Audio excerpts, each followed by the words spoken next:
Class 11 ही है जो आपको अच्छे कॉलेजेस में पहुंचा सकता है। क्लास 11 के वो 10 सवाल जो आपको अच्छे कॉलेजेस में अच्छा रैंक दिला करके पहुंचा सकते हैं। तो क्लास 11 के सिलेबस को छोटा नहीं समझना बेटा, यही आपका कॉलेज डिसाइड करेगा। यस, बहुत सारे बच्चे बोलते हैं सर क्लास 11 का सिलेबस तो एमएसटीसीटी के अंदर नहीं आता है ज्यादा, बट मैं आप सभी को बताना चाहूंगा ये पूरा क्लास 11 का सिलेबस है बोर्ड का, ये सीईटी का सिलेबस है और सीईटी के सिलेबस से 10 सवाल हर साल हर शिफ्ट के अंदर आते हैं और वही आपके लिए बहुत इंपॉर्टेंट होते हैं बेटा। हेलो एवरीबॉडी, क्या हाल चाल, कैसे हो प्यारे प्यारे दोस्तों। आई होप आप सब अच्छे होंगे और अभी आपका क्लास 10 का रिजल्ट लग गया है और आप अभी क्लास 11th में आ चुके हैं। ये ऑनलाइन एडमिशन की गड़बड़ी, ये सारी चीजों के अंदर आप अभी बिजी हो, बट मैं आप सभी को अभी बताना चाहता हूं कि आपने अभी ठाना है कि मुझे जेई करना है, मुझे नीट करना है, बट आप सभी के लिए बताना चाहूंगा आप साथ साथ एमएसटीसीटी भी जरूर एम करते होंगे। बट एमएसटीसीटी के अंदर क्या 11th का रोल होता है, 11th का क्या रोल होता है, क्या 11th का सिलेबस कितना आता है और एमएसटीसीटी के लिए जेई हो, नीट हो, बोर्ड्स हो, इनके साथ साथ कैसा पढ़ा जाता है ताकि हमारे सारे बेसिक फाउंडेशन क्लियर हो और साथ साथ एमएसटीसीटी के अंदर जो आने वाले मार्क्स है क्लास 11 के अंदर वो भी हम यहां पर क्रूशियली सिक्योर कर सके। तो आज के इस वीडियो के अंदर हम यही बात करने वाले हैं कि क्लास 11 का रोड मैप क्या रहना चाहिए ताकि आपको एमएसटीसीटी के अंदर 50 आउट ऑफ 50 मार्क्स होना चाहिए। यस, चलो शुरुआत करते हैं। मैं यहां पर आपको एक पिक्चर दिखा रहा हूं। अगर इस पिक्चर के अंदर का कोई भी कॉलेज आपका ड्रीम कॉलेज है तो ये वीडियो आपके लिए है।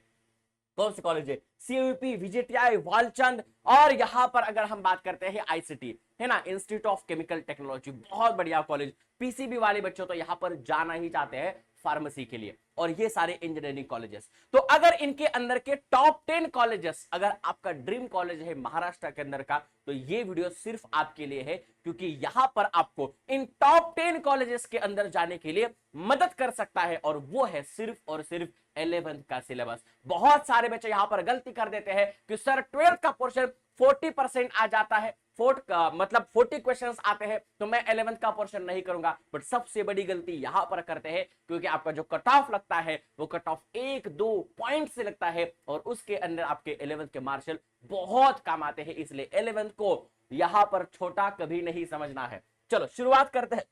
सबसे पहले तो एमएसटीसीटी क्या है? What is MHT CET exam? Common entrance test for Maharashtra. जैसे आप जेई देते हो, नीट देते हैं, वैसे महाराष्ट्र के अंदर इंजीनियरिंग एंड फार्मेसी कॉलेजेस के लिए साथ साथ एग्रीकल्चर कॉलेजेस के लिए जो एग्जाम ली जाती है उसको बोलते हैं एमएसटीसीटी। यस, चलो इसे हमने बता दिया है एमएसटीसीटी होती है। अब ऑल अबाउट एमएसटीसीटी 2027। अगर आप अभी क्लास 11th में है तो आप एम करते हो क्लास 12th के अंदर जब आप जाओगे 2027 के अंदर आप एमएसटीसीटी का एग्जाम दोगे तो ये जो एग्जाम की फ्रीक्वेंसी है वो वंस इन ईयर आती है। जैसे कि नीट एक बार आती है साल में, जेई 2 बार आती है, तो आपकी एमएसटीसीटी एग्जाम भी साल में एक बार आती है, इसका अच्छे से याद रखना। दूसरी बात है मोड ऑफ एग्जाम, ये ऑनलाइन एग्जाम होती है। जैसे जेई की एग्जाम होती है शिफ्ट वाइज, ऐसे एमएसटीसीटी के एग्जाम भी शिफ्ट वाइज होती है। पीसीबी के अलग शिफ्ट होते हैं और पीसीएम के अलग शिफ्ट होते हैं। देखिए लैंग्वेज ऑफ एग्जाम इंग्लिश होती है। Exam centre with the state होते हैं, यानी महाराष्ट्र के अंदर इसके स्टेट यहां पर पाए जाते हैं। Allotted colleges in exam with in state of Maharashtra. अगर आप ये एग्जाम देते हो तो आपको महाराष्ट्र के अंदर जितने आने वाले कॉलेजेस है उसके अंदर आपको एडमिशन मिल सकता है। मोड ऑफ काउंसलिंग, एग्जाम के बाद जो सबसे इंपॉर्टेंट दौर होता है कि आपको कौन सा कॉलेज मिलना चाहिए, ये जो काउंसलिंग है इसका मोड भी हमें ऑनलाइन देखने के मिलता है, यानी ट्रांसपेरेंसी यहां पर बहुत अच्छी खासी है। पार्टिसिपेटिंग कॉलेजेस के कितने पार्टिसिपेट करते हैं कॉलेजेस के अंदर, तो 500 से ज्यादा, यानी महाराष्ट्र के अंदर से मोस्ट ऑफ 99% कॉलेज इसके अंदर पार्टिसिपेट करते हैं। अब आगे बात करते हैं एलिजिबिलिटी क्राइटेरिया क्या है, क्या आप एग्जाम दे सकते हो, क्या आप एलिजिबल हो। देखो candidate must be Indian citizen, आप भारतीय नागरिक होना जरूरी है। No bar on age limit, कोई एज लिमिट नहीं है ना। 76 एज का भी यहां पर आदमी एग्जाम दे सकता है, तो कोई एज लिमिट यहां पर नहीं है। कैंडिडेट मस्ट हैव कंप्लीटेड 10+2 और इक्विवेलेंट फ्रॉम रिकॉग्नाइज्ड बोर्ड, यानी आपने 12th कंप्लीट करी होगी या 12th के साथ साथ जो भी इक्विवेलेंट होता है, यानी अगर डिप्लोमा है तो आपने वो रिकॉग्नाइज्ड यूनिवर्सिटी से किया होगा। दूसरा, शुड हैव स्कोर मिनिमम 45%, और आपका 10+2 यानी कि 12th के अंदर 45% आना जरूरी है सब सब्जेक्ट मिलाकर के। यानी कि अगर आप फिजिक्स के अंदर है ना, फिजिक्स के अंदर 45 के आसपास, मतलब फिजिक्स, केमिस्ट्री और मैथ, अगर आपका पीसीएम ग्रुप है तो यहां पर आपको 45% होना जरूरी है, यानी कि 135 मार्क होना जरूरी है, 135 मार्क्स होना जरूरी है अगर आप ओपन के अंदर आते हो। और अगर आप कैटेगरी के अंदर आते हो तो 120 मार्क्स यहां पर होना जरूरी है। ऑल ओवर आपको 45 मार्क्स होना जरूरी है। यस, ये ही एलिजिबिलिटी क्राइटेरिया है। बहुत सारे बच्चों का ये एलिजिबिलिटी क्राइटेरिया नहीं निकलता है, तो आपको बोर्ड्स के अंदर है ना अच्छा मार्क्स, यानी कि एटलीस्ट हर सब्जेक्ट के अंदर 50 मार्क्स तो लाना ही होगा, है ना। अब चल participating exam, medium of exam क्या होगा, तो यहां पर आपको इंग्लिश के अंदर मैथमेटिक्स और फिजिक्स केमिस्ट्री आपको इंग्लिश के साथ साथ मराठी में भी देखने को मिलता है। सेक्शन क्या होते हैं, 2 सेक्शन होते हैं। पहला सेक्शन होता है फिजिक्स और केमिस्ट्री का, फिजिक्स के 50 सवाल आते हैं, केमिस्ट्री के 50 सवाल आते हैं। और दूसरा सेक्शन होता है बायो का, है ना, अगर पीसीबी वालों के बच्चों के लिए, और पीसीएम वाले बच्चों के लिए मैथ्स का दूसरा सेक्शन होता है। नंबर ऑफ क्वेश्चंस, अगर आप पीसीएम के अंदर एग्जाम देना चाहते हो तो टोटल 150 क्वेश्चंस होते हैं, और अगर आप बायो के अंदर यानी कि पीसीबी के अंदर देना चाहते हो तो टोटल 200 क्वेश्चंस होते हैं। और टोटल मार्क्स कितने होते हैं, 200 मार्क्स होते हैं। और इसका परसेंटाइल निकाला जाता है, जो कि वहां पर शिफ्ट वाइज परसेंटाइल होता है, उसके ऊपर हम एक डिफरेंट वीडियो भी निकाल लेंगे। अब आगे बात करते हैं मैथमेटिक्स के कितने क्वेश्चन आते हैं पीसीएम पैटर्न के अंदर, तो 50 सवाल आते हैं। हर एक सवाल 2 मार्क के लिए पूछा जाता है, यानी टोटल अगर हमारे पास मैथमेटिक्स 100 मार्क्स आता है, ये तो बात है। दूसरी बात है फिजिक्स, 50 सवाल आते हैं, 1 मार्क का 1 सवाल आता है, यानी 50 सवाल 50 मार्क्स के लिए। और केमिस्ट्री का 50 सवाल 50 मार्क के लिए। आगे बात समझ में, हर एक क्वेश्चन को 1 मार्क आता है।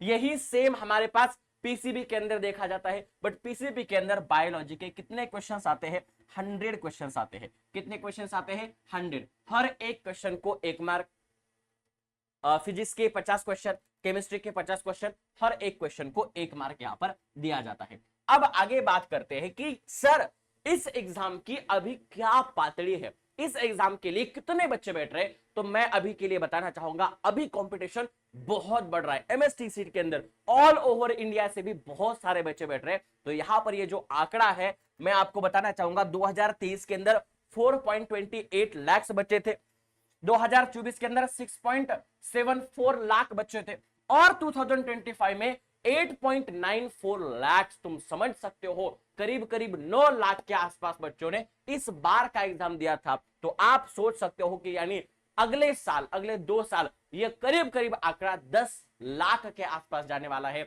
11 लाख के आसपास जाने वाला है। तो अभी से कंपटीशन की तैयारी आप सभी को करना चालू रखना पड़ेगा।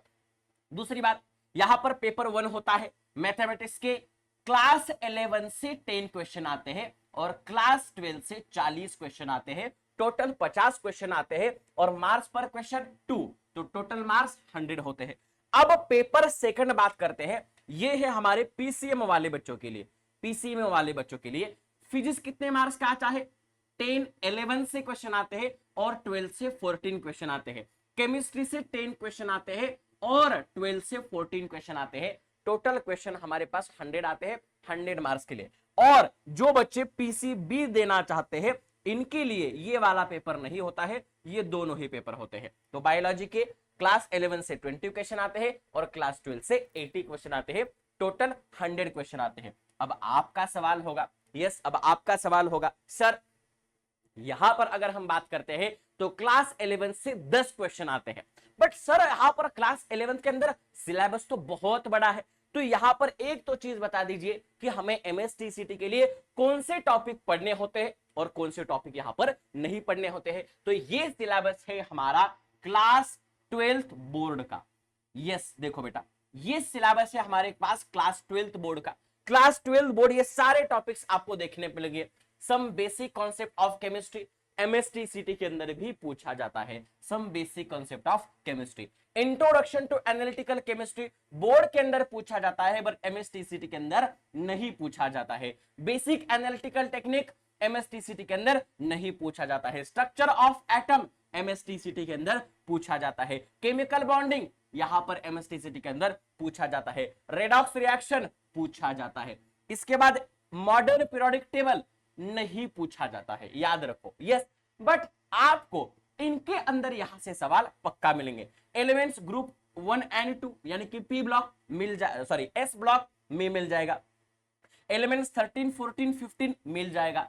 एलिमेंट्स 13 14 15 से यहां पर सवाल आएगा। स्टेट्स ऑफ मैटर से सवाल आएगा, यस स्टेट्स ऑफ मैटर से सवाल आएगा। एडजॉर्शन एंड कोलाइड से सवाल आएगा, यस एडजॉर्शन एंड कोलाइड से सवाल आएगा। इसके बाद केमिकल इक्विलिब्रिया से नहीं सवाल आएगा। न्यूक्लियर केमिस्ट्री से नहीं सवाल आएगा। Basic principle in organic chemistry से यानी जीओसी से सवाल आएगा। लास्ट हाइड्रोकार्बन से भी आपके पास सवाल मिलेगा। केमिस्ट्री इन एवरीडे लाइफ से आपको सवाल नहीं मिलेगा। इसका मतलब बोर्ड के अंदर ऐसे कुछ टॉपिक्स हमें छोड़ने पड़ते हैं, बट 11th के अंदर आपको ध्यान रखना है कि सभी के सभी टॉपिक्स पढ़ने हैं ताकि आपका कोई भी यहां पर पीछे ना रह जाए। और जब आप क्लास 12 के अंदर रिवीजन करने बैठोगे तभी सिर्फ इन ही टॉपिक्स की आपको रिवीजन करनी है, याद रखना है। तो आप बोलोगे सर क्लास 11 से ऐसे 10 टॉपिक्स होते हैं और उन 10 टॉपिक से ही सवाल आते हैं, तो एक जरा बताओ ना कि किस टॉपिक से कितने सवाल आते हैं। मैं अभी 2024 का एग्जाम पैटर्न आपको बता रहा हूं।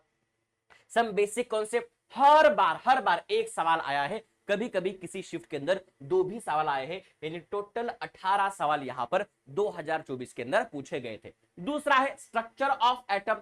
स्ट्रक्चर ऑफ एटम से सबसे ज्यादा सवाल पूछे जाते हैं, यहां पर 29 क्वेश्चन पूछे गए थे, यानी स्ट्रक्चर ऑफ एटम से एटलीस्ट 1 सवाल और मैक्सिमम 2 सवाल आपके हर शिफ्ट के अंदर पूछे जाते हैं। तो ये स्ट्रक्चर ऑफ एटम बहुत इंपॉर्टेंट टॉपिक है। इसके बाद केमिकल बॉन्डिंग से भी मिनिमम 1 सवाल मैक्सिमम 2 सवाल पूछे जाते हैं। इसके बाद redox reaction, group 1 and 2, states of matter, adsorption and colloid, basic principle of and hydrocarbons, यहां से आपको ज्यादा सवाल, यहां पर एक सवाल हर एक सब्जेक्ट मतलब हर एक टॉपिक से 1 सवाल आपको पक्का मिलेगा। ये 10 टॉपिक्स है और 10 टॉपिक से 10 क्वेश्चंस आपको मिलने वाले हैं। तो याद रखिए 11th बहुत इंपॉर्टेंट है। 11th का जो पोर्शन है वो आपका रैंक डिसाइड करता है और रैंक आपका बहुत बढ़िया कॉलेज डिसाइड करता है। तो जितने लोगों का क्लास 11th का पोर्शन बहुत स्ट्रांग है उनको अच्छे कॉलेज लेने से कोई नहीं रोक सकता। ये बात अच्छे से याद रखो, क्योंकि क्लास 12 का जो सिलेबस है वो बहुत आसान सिलेबस है। क्लास 12 के अंदर हम ज्यादा प्रैक्टिस कर लेते हैं, हमारे बेसिक फाउंडेशंस क्लियर हो जाते हैं। तो यहाँ पर देखो फिजिकल 3-3 मार्क के लिए पूछा जाता है, फिर इनऑर्गेनिक कम पूछा जाता है, फिर ऑर्गेनिक के कुछ टॉपिक्स 3-3 मार्क्स के लिए पूछे जाते हैं। इस तरीके से क्लास 12 के सिलेबस से हमारे पास 40 सवाल आते हैं, बट क्लास 11th के पोर्शन से जो 10 सवाल आते हैं वही हमारा रैंक डिसाइड करते हैं। याद रखो हमारा 11th का बैकलॉग नहीं गिरना चाहिए, हम लास्ट तक लड़ेंगे और आपको पूरा रिवाइज करते रहेंगे। इसलिए क्लास 11th में शुरुआत ऐसे करो कि आखिर तक आप अच्छा कॉलेजेस के अंदर जा पाओगे और आपके मम्मी पापा का, आपका खुद का ड्रीम यहां पर कंप्लीट करोगे। हम आपके साथ में है। वीडियो कैसा लगा कमेंट सेक्शन के अंदर जरूर बताना और इस वीडियो को जरूर शेयर करना आपके सारे दोस्तों के साथ जो भी एमएसटीसीटी का प्रिपरेशन करना चाहते हो। मिलते हैं नेक्स्ट वीडियो के अंदर, तब तक के लिए bye bye, take care, God bless you and thank you so much, all the best.